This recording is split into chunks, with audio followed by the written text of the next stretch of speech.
Et nous ouvrons cette page mémoire avec des témoignages vivants de ceux que la France appelle les appelés d'Algérie. Ces soldats envoyés par l'occupation lors de notre glorieuse guerre de libération ont été en première ligne des massacres du colonisateur à l'encontre de notre peuple et de ses martyrs. Ils ont été témoins et ont pratiqué la torture et les meurtres, une pratique systématique et indifférenciée. Focus sur ces crimes imprescriptibles avec Sabrina Kchout. La France coloniale, bien plus qu'une force d'occupation, une machine mortifère pratiquant les formes les plus atroces de torture et d'extermination. Les témoignages des appelés français eux-mêmes, dépêchés en masse lors de la guerre de libération, documentent ces faits, éclairant le visage sanguinaire de la dite patrie des Lumières. C'était les manchettes, bien appliquées, ça laisse pas de traces. C'était les manchettes, c'était la pendaison par les pieds à des arbres qui durait assez longtemps. Et puis voilà, c'était des coups divers portés à la poitrine, enfin dans des endroits où je pense que les gens qui faisaient la torture savaient malheureusement trop bien la faire et faisaient en sorte que ça ne marque pas. Moi je les ai entendus hurler pendant 3 jours et 3 nuits et je dois dire que ma réaction personnelle c'était on voudrait bien que ça s'arrête parce que je peux pas dormir.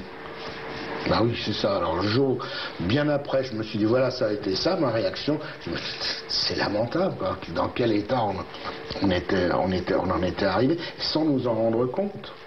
Moi, j'étais dans un centre où c'était des appelés qui faisaient la torture. C'était pas des généraux comme aux arrêts, c'était des appelés, j'allais dire, monsieur tout le monde qui allaient à pratiquer ces tortures.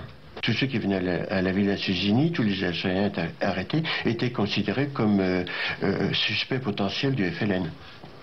Et donc c'est pour ça qu'ils étaient interrogés d'une façon assez musclée au départ, pour essayer de tirer le maximum d'informations. Et s'il y avait des indices qui pouvaient laisser penser qu'ils avaient une influence et une importance plus grande, alors là, la torture allait beaucoup plus loin. C'est-à-dire qu'elle pouvait aller jusqu'à l'évanouissement dans la salle de torture, aussi bien pour les hommes que pour les femmes, et par les différents traitements qui duraient des heures et répétés plusieurs fois dans la journée, plusieurs jours de suite. Je pense qu'il y en a qui sont restés une quinzaine de jours torturés pratiquement tous les jours pendant une quinzaine de jours.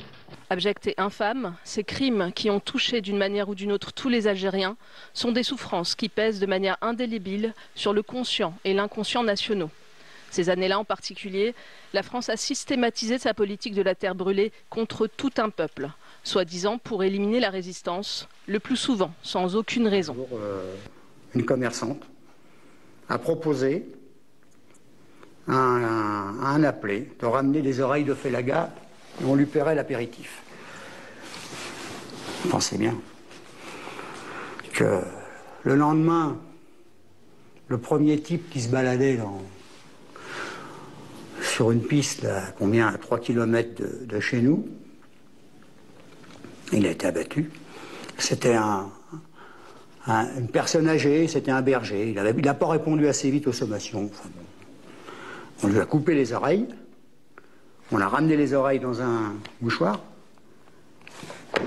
on a mis les oreilles sur le comptoir et il a eu sa tournée d'apéritif.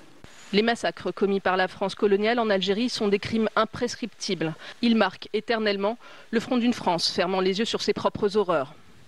Jusqu'à l'indépendance de l'Algérie, la France, modèle de colonisation historique et moderne, n'aura eu de cesse de penser et d'orchestrer sur le terrain une répression brutale et barbare avec un but, éradiquer les humains et effacer leur identité.